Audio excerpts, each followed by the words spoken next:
Student, good morning. आज हम पढ़ेंगे नेजोगैस्ट्रिक ट्यूब फीडिंग का प्रोसीजर, कैसे ट्यूब फीडिंग की जाती है पेशेंट को। इससे पहले नेजोगैस्ट्रिक जो प्रोसीजर होता है, कैसे प्रोसीजर किया जाता है, वो प्रोसीजर हम क्लास में पढ़ चुके हैं। तो नेक्स्ट था इसका अंदर जो टॉपिक बच रहा था हमारा, वो था ट्यूब फीडिंग। ट्यूब फीडिंग कैसे की जाती है पेशेंट को, कौन कौन से इक्विपमेंट या इंस्ट्रूमेंट इसके अंदर यूज में लिए जाते हैं, कौन कौन सी सावधानियां हमें इसके अंदर बरतनी होती है, कौन सी पोजीशन देनी होती है पेशेंट को। तो आज इस लेक्चर के अंदर ये सब चीज़ हम पढ़ने वाले हैं। तो हम स्टार्ट करते हैं नेजोगैस्ट्रिक ट्यूब फीडिंग। इसमें देखते हैं सबसे पहले हम कौन कौन से इक्विपमेंट इसके अंदर यूज में लेते हैं। तो फर्स्ट इसका अंदर आता है tube feeding. Tube feeding at room temperature. सबसे पहले हम जो नेजोगैस्ट्रिक ट्यूब फीडिंग करने जा रहे हैं, तो सबसे पहले हमें फीडिंग लेनी होती है। और फीडिंग के अंदर कुछ भी हो सकता है। फीडिंग के अंदर तो ट्यूब फीडिंग के अंदर जो फीडिंग होती है वो हमें रूम टेम्परेचर पर यूज में लेनी होती है। रूम टेम्परेचर के ज़्यादा अगर हम यूज में लेते हैं तो पेशेंट को क्या हो जाता है, डायरिया हो जाता है। इसलिए हम जो फीडिंग यूज में लेंगे नेजोगैस्ट्रिक ट्यूब के लिए, वो फीडिंग रूम टेम्परेचर पर होनी चाहिए। तो फर्स्ट इसके अंदर इक्विपमेंट आता है tube feeding at room temperature. Second इसके अंदर आता है स्टेथोस्कोप। स्टेथोस्कोप क्यों यूज में लेते हैं हम? स्टेथोस्कोप इसलिए यूज में लेते हैं ताकि हम पेशेंट का साउंड चेक कर सकें, उसका नेजोगैस्ट्रिक जो ट्यूब है उसका प्लेसमेंट सही प्लेसमेंट है या नहीं वो चेक कर सके, इसलिए हम स्टेथोस्कोप यूज में लेते हैं। इसके बाद आता है tube feeding bag. Tube feeding bag के बाद आता है आपका क्लैंप। हम इसके अंदर क्लैंप यूज में लेते हैं। क्लैंप के अंदर आता है बटरफ्लाई और होमान क्लैंप। जो क्लैंप हम फीडिंग देने के बाद जो क्लैंप करते हैं ट्यूब को, वो इसके अंदर यूज में लेते हैं। सेकेंड इसके अंदर आता है डिस्पोजेबल पैड। डिस्पोजेबल पैड हम नेक्स्ट के बाद हम लेते हैं स्टाइल वाटर इरीगेशन। वाटर लेते हैं इरीगेशन के लिए। ट्यूब फीडिंग के बाद हमें 30 से लेकर 50 ml तक वाटर इरीगेट करने के लिए ट्यूब फीडिंग को यूज में लेना होता है, ताकि ट्यूब को ब्लॉकेज होने से बचाया जा सके। ब्लॉकेज होने से बचाने के लिए हम क्या करते हैं? ब्लॉकेज होने से बचाने के लिए हम स्टाइल वाटर यूज में लेते हैं इरीगेशन के पर्पज़ से। उसके बाद हम लेते हैं एसेप्टो सिरिंज। एसेप्टो सिरिंज भी हमारा पर्पज़, एसेप्टो सिरिंज का भी यही होता है, इरीगेशन का पर्पज़ होता है। अगर फीडिंग के अंदर या ट्यूब के अंदर किसी भी प्रकार का ब्लॉकेज आ जाता है, ऑब्स्ट्रक्शन हो जाता है, तो उस ऑब्स्ट्रक्शन को रिलीव करने के लिए या उसको सही करने के लिए हम एसेप्टो सिरिंज यूज में लेते हैं। उसके बाद नेक्स्ट इंस्ट्रूमेंट आता है आपका आवी पोल। आवी पोल यूज में लेते हैं ट्यूब फीडिंग को, वहाँ पर हम हैंग करते हैं, टांगते हैं वहाँ पर। और इसके बाद आता है डिस्पोजेबल ग्लव्स। ग्लव्स यूज में लेते हैं हम ताकि पेशेंट को क्रॉस इन्फेक्शन से बचाया जाता है। पेशेंट में माइक्रो ऑर्गेनिज्म के ट्रांसमिशन से हम पेशेंट को बचा सके, इसलिए हम यूज में लेते हैं डिस्पोजेबल ग्लव्स। उसके बाद हम देखते हैं इसका प्रोसीजर कैसे किया जाता है, ट्यूब फीडिंग नर्सिंग एक्शन क्या होता है और उसका रेशनल क्या होता है। तो फर्स्ट नर्सिंग एक्शन इसके अंदर आता है explain procedure to the client, use stethoscope to assist vowel sound. सबसे पहले क्या करना होता है हमें? सबसे फर्स्ट नर्सिंग एक्शन होता है हमारा, सबसे पहला क्लाइंट को प्रोसीजर के बारे में एक्सप्लेन करना। क्लाइंट को सबसे पहले हमें बताना है हम आपको ट्यूब फीडिंग देने जा रहे हैं, जिससे क्या होगा, पेशेंट की एंजाइटी रिड्यूस हो जाएगी और वो हमें कोऑपरेट करेगा। नेक्स्ट के अंदर हम यूज में लेते हैं स्टेथोस्कोप। स्टेथोस्कोप इसलिए यूज में लेते हैं, हम चेक करते हैं बाउल साउंड, पेशेंट का बाउल साउंड आ रहा है नहीं। अगर पेशेंट का बाउल साउंड नहीं आ रहा है तो हम फीडिंग को विड्रॉल कर देते हैं। विड्रॉल कर देते हैं, फीडिंग को हम रोक देते हैं। नेक्स्ट फीडिंग बाउल साउंड आने तक हम फीडिंग को रोक देते हैं, इसलिए हम स्टेथोस्कोप यूज में लेते हैं। अब इसका रेशनल क्या है, प्रोसीजर को हमने एक्सप्लेन क्यों किया है और स्टेथोस्कोप को हमने यूज में क्यों लिया है, इसका रेशनल क्या है। तो रेशनल के अंदर देखो, फर्स्ट मैंने आपको बताया था अगर हम एक्सप्लेन करते हैं प्रोसीजर को क्लाइंट को, तो वो हमें कोऑपरेट करेगा, उसकी एंजाइटी दूर हो जाएगी और पेशेंट हमें कोऑपरेट करेगा। तो एक्सप्लेन इसलिए किया है हमने ताकि पेशेंट हमें कोऑपरेट करें। सेकंड इसके बाद था स्टेथोस्कोप। स्टेथोस्कोप हमने क्यों यूज में लिया है? ताकि हम वोवेल साउंड को असिस्ट कर सकें।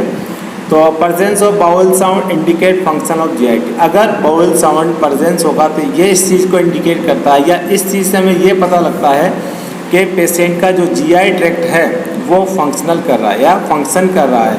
तो इसलिए हम क्या करते हैं, स्टेथोस्कोप लेते हैं और बाउल साउंड सुनते हैं। सेकंड इसके अंदर नर्सिंग एक्शन है assist equipment, check amount, concentration, type and frequency of tube feeding on client chart, check expiration date of formula. Next के अंदर हम देखते हैं इसके अंदर असिस्ट करते हैं इक्विपमेंट को, इक्विपमेंट को असेस करते हैं, पता लगा था कौन से इक्विपमेंट हमें देनी है, अमाउंट चेक करते हैं, फीडिंग का अमाउंट कितना होना चाहिए, फीडिंग की कंसंट्रेशन कैसी है और कितनी देर तक हम कितनी फ्रीक्वेंसी के अंदर हम क्लाइंट को फीडिंग प्रोवाइड करा रहे हैं, उस चार्ट के अंदर हमें देखना होता है। और एस्पिरेट डेट, कब हमने एस्पिरेट किया, यानी टू फीडिंग जो हम करवाते हैं तो फीडिंग से पहले हमें एस्पिरेट करना होता है। मैंने इसका इमेज बेस दिया है, लास्ट में इमेज से देख लेंगे उस चीज़ को, लेकिन एस्पिरेट करना होता है। उसको एस्पिरेट करके हम क्या करते हैं, जो रेजिडुअल वॉल्यूम होता है स्टोमक के अंदर, स्टोमक कंटेंट होते हैं, उसको हम बाहर निकालते हैं। उसको निकालने के बाद उसका वॉल्यूम चेक करते हैं। अगर वो वॉल्यूम रेजिडुअल वॉल्यूम अगर 100 ml से ज़्यादा है तो हमें फीडिंग को विदहोल्ड करना होता है या फीडिंग को हम स्टॉप कर देते हैं। अगर रेजिडुअल वॉल्यूम आपका 50 ml है, 30 ml है, तो हम क्या करते हैं, उसको फिर से इंसर्ट कर देते हैं। अगर हम रेजिडुअल वॉल्यूम जो हमने एस्पिरेट करके निकाला है बाहर, अगर उसको हम इंसर्ट नहीं करते हैं तो क्लाइंट का इलेक्ट्रोलाइट इम्बैलेंस हो सकता है। तो क्लाइंट के इलेक्ट्रोलाइट इम्बैलेंस को बचाने के लिए या क्लाइंट के अंदर इलेक्ट्रोलाइट इम्बैलेंस ना हो, इसके लिए हम रेजिडुअल वॉल्यूम को दोबारा पेशेंट के अंदर इंसर्ट कर देते हैं। अब आपको मैं इसका डायग्राम दिखाता हूँ कैसे एस्पिरेट किया जाता है, रेजिडुअल वॉल्यूम को कैसे एस्पिरेट किया जाता है। तो ये देखो, यहाँ पर आप देखोगे ये डायग्राम जो है, इसके अंदर सिरिंज ली हुई है, एसेप्टो सिरिंज है, और सिरिंज के अंदर देखो आप किस प्रकार से यहाँ पर एक नर्स, देखो यहाँ पर नर्स किस प्रकार से यूज में ले रही है। सिरिंज के अंदर एसेप्टो सिरिंज ले रही है और स्टोमक कंटेंट को एस्पिरेट यहाँ पर किया जा रहा है। तो एस्पिरेट करने के लिए हम यहाँ पर एसेप्टो सिरिंज यूज में ले रहे हैं। तो एसेप्टो सिरिंज यूज में ले लिया अपने। तो ये डायग्राम था एस्पिरेट का, कैसे एस्पिरेट किया जाता है। अब एस्पिरेट के बाद हम देखते हैं, नेक्स्ट मैंने बताया था आपको client aspirate date of formula, कि डेट क्या है, कब पेशेंट का जो स्टोमक कंटेंट है उसको एस्पिरेट किया गया। अब इसका रेशनल क्या है, ऐसा हमने क्यों किया है, तो उसके अंदर देखते हैं to ensure that correct feeding will be administered. हम इससे इंश्योर हो सकते हैं, पता लगा सकते हैं कि पेशेंट को कितनी फीडिंग है, करेक्ट फीडिंग पेशेंट को प्रोवाइड हो रही है या नहीं हो रही है। तो उससे हम एस्पिरेट कंटेंट से हम पता लगा सकते हैं। यही हमारा रेशनल है एस्पिरेट करने का। उसके बाद हम देखते हैं third nursing action, wash your hand and done disposable gloves. उसके बाद क्या करना होता है, हमने एस्पिरेट कर लिया है, एस्पिरेट करने के बाद हमें हमारे हैंड को वॉश करना होता है। हैंड वॉश करने के बाद हम क्या करते हैं, ग्लव्स पहन लेते हैं। फीडिंग देने से पहले क्या करना है हमें, फीडिंग देने से पहले या एस्पिरेट करने के बाद हमें पेशेंट को जो हमारे हैंड है उसको हमें वॉश कर लेना है। उसके बाद हमें क्या पहन लेना है, ग्लव्स पहन लेना है। ग्लव्स हम पहन लेते हैं। उसके बाद अब हमारा रेशनल क्या है, हमने क्यों हैंड वॉश किया है और डिस्पोजेबल क्यों पहने। तो आप सब जानते हैं हमने हैंड वॉश लिए किया है, तो क्लाइंट को हम क्रॉस इन्फेक्शन से बचाना चाह रहे हैं, इसीलिए हमने हैंड वॉश किया। और डिस्पोजेबल ग्लव्स हमने क्यों पहना है, वो हमने इसलिए पहना है ताकि हम क्लाइंट को ब्लड और बॉडी फ्लूइड के से एक्सपोज होने से हम बचा सके, या हम खुद भी क्लाइंट के बॉडी फ्लूइड और ब्लड के संपर्क में आने से बच सके। अगर मान लो पेशेंट HIV का है या हेपेटाइटिस B का पेशेंट है, तो ऐसे पेशेंट के अंदर जो एक्सपोज होता है नर्सिंग स्टाफ, वो होता है ब्लड से और बॉडी फ्लूइड से। तो इन चीज़ों से बचने के लिए हम यूज में लेते हैं डिस्पोजेबल ग्लव्स, ताकि हम किसी प्रकार का एक्सपोज से बच सके, ब्लड के और बॉडी फ्लूइड के, और हम HIV से बच सके या फिर और क्रॉस इन्फेक्शन से बच सके, या पेशेंट को भी हम क्रॉस इन्फेक्शन से बचा सकते हैं। नेक्स्ट हम इसके अंदर देखते हैं फोर्थ नर्सिंग एक्शन हमारा क्या होता है। अब हमने ग्लव्स पहन लिए हैं, ग्लव्स पहनने के बाद हम क्या कर रहे हैं, क्लाइंट को पोजीशन दिलाते हैं। देखो प्रोसीजर करते हैं तब पोजीशन अलग होती है क्लाइंट की, और हम जब फीडिंग प्रोवाइड कराते हैं तब पोजीशन अलग होती है। तो जब प्रोसीजर करते हैं हम फीडिंग जब हम नेज़ोगैस्ट्रिक ट्यूब इंसर्ट करते हैं तो पेशेंट की पोजीशन रखते हैं हम हाई फाउलर, यानी कि 90 डिग्री हम फाउलर पोजीशन रखते हैं, तब रखते हैं जब हम प्रोसीजर कर रहे हैं, उसके अंदर इंसर्ट कर रहे हैं। लेकिन अब यहाँ पर हम ट्यूब फीडिंग प्रोवाइड कराना चाह रहे हैं, यानी एक तरीके से मान लो हम नॉर्मल खाना देना चाह रहे हैं या पेशेंट को तो फीडिंग देना चाह रहे हैं, तो हम नॉर्मल पोजीशन रखते हैं, यानी कि हम ओनली सेमी फाउलर पोजीशन रखते हैं पेशेंट के अंदर एटलीस्ट 30 डिग्री हेड को एलिवेट कर दे। Position the client with head of the bed elevated at least 30 degree as near normal position for eating as possible. तो इसके अंदर क्या करते हैं, हम पेशेंट को ओनली 30 डिग्री एंगल की पोजीशन देते हैं, या फिर ऐसी पोजीशन जो पेशेंट के लिए कंफर्टेबल हो, या आराम से पेशेंट उस पोजीशन के अंदर पेशेंट आराम से रह सके, ऐसी पोजीशन हम क्लाइंट को प्रोवाइड कराते हैं। याद रखना पोजीशन अलग अलग है, ट्यूब फीडिंग की अलग पोजीशन है, और ट्यूब फीडिंग का जो प्रोसीजर हम नेज़ोगैस्ट्रिक ट्यूब का जो प्रोसीजर करते हैं उसके अंदर जो पोजीशन देते हैं वो अलग है, ठीक है। तो इसके बाद हम इसका रैशनल क्या है, हमने जो पोजीशन दी है क्लाइंट को, ये पोजीशन हमने क्यों दी है, तो इसका रैशनल है the position minimize possibility of aspiration into trachea. अगर पेशेंट को हम मान लो फाउलर पोजीशन के देखिए, अगर पेशेंट को हम सुपाइन पोजीशन दे देते हैं तो पेशेंट क्या करेगा, जो एस्पिरेट जो फीडिंग कंटेंट है उसको एस्पिरेट कर लेगा। एस्पिरेट करने के बाद क्या होगा, पेशेंट के जो हमारे जो फीडिंग कंटेंट है वो पेशेंट के ट्रेकिया में चले जाएंगे और ट्रेकिया को ब्लॉक कर देंगे। मान लो वो लंग्स में चले गए, लंग्स के अंदर वहाँ पर लंग्स में जाकर निमोनिया कर दिया, तो क्या होगा, यहाँ पर एस्पिरेट कंटेंट हमारे ट्रेकिया में चले जाएंगे और एयरवे को ऑब्स्ट्रक्शन कर सकते हैं। एयरवे के अंदर पेशेंट चोकिंग हो सकता है और पेशेंट में रेस्पिरेशन की प्रॉब्लम आ सकती है, पेशेंट को सांस लेने में दिक्कत आ सकती है। तो उस चीज़ से, ये सारी चीज़ से बचने के लिए हमें सब पेशेंट को पोजीशन देनी होती है, 30 डिग्री एंगल पोजीशन देनी होती है जब हम पेशेंट को फीडिंग दे रहे हैं। सेकंड हम देखते हैं इसके अंदर 5 रैशनल क्या है, 5 rationale. Unpin tube from client gown and check to see that nasogastric tube is properly located into the stomach. 5 point है, हमने जो गाउन पहना रखा है पेशेंट को, हॉस्पिटल के अंदर जो पेशेंट जाता है तो हॉस्पिटल की ड्रेस पेशेंट को प्रोवाइड कराई जाती है, एक तरीके से उसको हॉस्पिटल गाउन बोलते हैं। तो हॉस्पिटल गाउन के अंदर हम उसको पिन बांधने के लिए पिन देते हैं अलग से, तो उसको हमें अनपिन करना है, हॉस्पिटल गाउन को अनपिन करके उसको खोलना है और हमें चेक करना है नेज़ोगैस्ट्रिक ट्यूब का प्रॉपर लोकेटेड है या नहीं, या प्रॉपर पोजीशन पे है या नहीं। इस चीज़ को हमें पेशेंट के अंदर चेक करना होता है। इसको चेक करने के लिए हमने क्या किया, पेशेंट के गाउन को अनपिन किया, अनपिन करने के बाद हमने नेज़ोगैस्ट्रिक ट्यूब के लोकेटेड को चेक किया। अब लोकेशन का पता लगाने के लिए अलग अलग टेक्निक यूज में लेते हैं, जैसे कि एक्सरे करवा लेते हैं पेशेंट का। मोस्ट कॉमन तो एक्सरे ही होता है, कंफर्टेबल पोजीशन कन्फर्म वो होता है, कंफर्मेशन जो करते हैं मोस्ट कंफर्मेशन वो एक्सरे से करते हैं। उसके बाद हम देते हैं स्टोमक के कंटेंट को एस्पिरेट करके देखते हैं, अगर स्टोमक के कंटेंट आ रहे हैं, अगर एसिडिक है तो मतलब एसिडिक अगर कंटेंट आ रहे हैं तो ट्यूब फीडिंग हमारी का जो लोकेशन है वो सही जगह पर है। उसके बाद हम चेक करते हैं एयर को, एयर पुश करते हैं, उसके अंदर हम 20 या 30 ml एयर पुश करके हम गार्गलिंग साउंड सुनते हैं।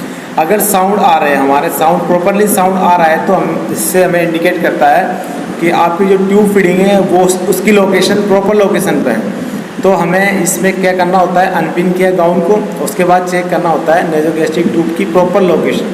प्रॉपर लोकेशन चेक करने का सही तरीका होता है, कंफर्मेशन जो होता है वो एक्सरे होता है, उसके बाद गैस्ट्रिक कंटेंट को एस्पिरेट करना होता है और उसके बाद होता है एयरवे, एयर को पुश करके हमें साउंड सुनना होता है। ये 3 चीज़ हम चेक कर सकते हैं नेज़ोगैस्ट्रिक ट्यूब के लोकेशन को पता लगाने के लिए।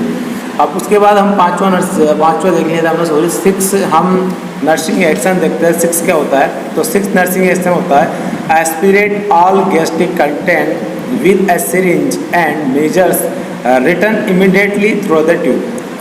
Flatus tube with 30 ml of sterile water for irrigation. अब हमें क्या करना होता है, हमें स्टोमक कंटेंट को जो एस्पिरेट किया है हमने उसको इमीडिएटली हमें क्या करना होता है, ट्यूब के द्वारा वापस हमने उसको इंसर्ट कर देना होता है। अब हम ट्यूब के द्वारा उसको इंसर्ट क्यों कर रहे हैं, नेज़ोगैस्ट्रिक जो सिग्रेशन हमारे आए स्टोमक कंटेंट के, इसलिए हम कर रहे हैं कि पेशेंट के अंदर इलेक्ट्रोलाइट इम्बैलेंस ना हो। पेशेंट के अंदर सोडियम पोटेशियम जो कैल्शियम होता है उसके इलेक्ट्रोलाइट इम्बैलेंस ना हो, पेशेंट में हाइपोकैलेमिया ना हो, हाइपोनेट्रेमिया ना हो। इस चीज़ को हम बचाने के लिए पेशेंट को क्या कर रहे हैं, जो गैस्ट्रिक कंटेंट हमने एस्पिरेट किए हैं उनको वापस हम स्टोमक के अंदर डाल रहे हैं। और उसके बाद हमने क्या किया है, उसके बाद हम नेज़ोगैस्ट्रिक ट्यूब को ब्लॉकेज होने से बचाने के लिए उसको वाटर से इरिगेट कर देते हैं। और इरिगेशन करने का पर्पज़ क्या होता है, नेज़ोगैस्ट्रिक ट्यूब को फीडिंग के बाद नेज़ोगैस्ट्रिक ट्यूब के अंदर हम 30 ml वाटर क्यों देते हैं या 50 ml वाटर क्यों देते हैं, ताकि नेज़ोगैस्ट्रिक जो ट्यूब है वो ब्लॉकेज होने से बच सके। तो ब्लॉकेज होने से बचाने के लिए हम क्या करते हैं, 30 ml वाटर उसके अंदर पुश कर देते हैं, 30 ml वाटर से उसको इरिगेट कर देते हैं। उसके उसके बाद हम देखते हैं आगे इसके अंदर process which feeding of amount of residual does not exist policy of agency bye physician. जो हमने रेजिडुअल वॉल्यूम एस्पिरेट किया है वो 100 ml से ज़्यादा ना होना चाहिए, नहीं होना चाहिए, यानी कि जो हमने अमाउंट निकाला है वो हॉस्पिटल के प्रोटोकॉल के अनुसार होना चाहिए। यानी जितना अमाउंट हमें बताया है फिजिशियन ने, मान लो फिजिशियन हमने बताया है हमें कि 50 ml से ज़्यादा नहीं आना चाहिए रेजिडुअल वॉल्यूम। अगर 50 ml से ज़्यादा आया है तो फिजिशियन को इन्फॉर्म करना है। तो हमें क्या करना होता है, फिर अगर 50 ml आ रहा है तो हमें फिजिशियन को इन्फॉर्म करना होता है कि 50 ml फ्लूइड रेजिडुअल वॉल्यूम आ रहा है, यानी कि हमें हॉस्पिटल की पॉलिसी के अकॉर्डिंग चलना होता है। उसके बाद हमारा रेशनल क्या होता है, इन सब चीज़ करने का हमारा रेशनल क्या होता है। फर्स्ट रेशनल होता है हमारा ये जो हमें रेजिडुअल वॉल्यूम चेक लिया है, स्प्रेड किया था, वो इंडिकेट करता है गैस्ट्रिक एम्प्टी टाइम, कितने टाइम तक हम गैस्ट्रिक एम्प्टी कर सकते हैं। उसके बाद रेजिडुअल वॉल्यूम जो होता है अगर 100 ml से ज़्यादा आ रहा है, 20 से 30% आ रहा है मोर देन आवरली, तो हमें क्या करना होता है, हमें फिजिशियन को जल्दी रिपीटेडली हमें फिजिशियन को इन्फॉर्म करना होता है कि रेजिडुअल जो वॉल्यूम है वो 100 ml से आ रहा है। बिफोर फीडिंग देने के पहले हमने चेक किया रेजिडुअल वॉल्यूम और वो आ रहा है हमारा 100 ml। तो हमें क्या करना होता है, इन्फॉर्म करना होता है फिजिशियन को और फीडिंग को विदहोल्ड करना होता है। फीडिंग को विदहोल्ड करना ज़रूरी है और रेजिडुअल वॉल्यूम के लिए फिजिशियन को इन्फॉर्म करना भी बहुत इम्पोर्टेंट है। नेक्स्ट इसके बाद देखते हैं हम इसके जो प्रोसीजर है उसके डायग्राम किस प्रकार से प्रोसीजर किया जा रहा है। तो फर्स्ट इसके अंदर देखो, फर्स्ट डायग्राम यहाँ पर एरो है रेड कलर का, तो यहाँ से इसको पिंच किया हुआ है, यहाँ से अलग अलग इसकी ओपनिंग है। तो यहाँ पर ओपनिंग से पहले इसको कनेक्ट कर देना है टू फीडिंग को। सेकंड के अंदर देखो यहाँ पर एक लॉक लगा हुआ है और एक सिरिंज नर्सिंग स्टाफ ने हाथ में ली हुई है। तो सिरिंज को आपको क्या करना होता है, सिरिंज से आपको गैस्ट्रिक कंटेंट को एस्पिरेट करना होता है। एस्पिरेट करने के बाद हमें क्या करना होता है, फीडिंग पेशेंट को फीडिंग प्रोवाइड करानी होती है और रेजिडुअल वॉल्यूम को हम चेक करेंगे कितना आया है, उसके बाद हम फीडिंग प्रोवाइड कराते हैं पेशेंट को। तो ये था हमारा नेज़ोगैस्ट्रिक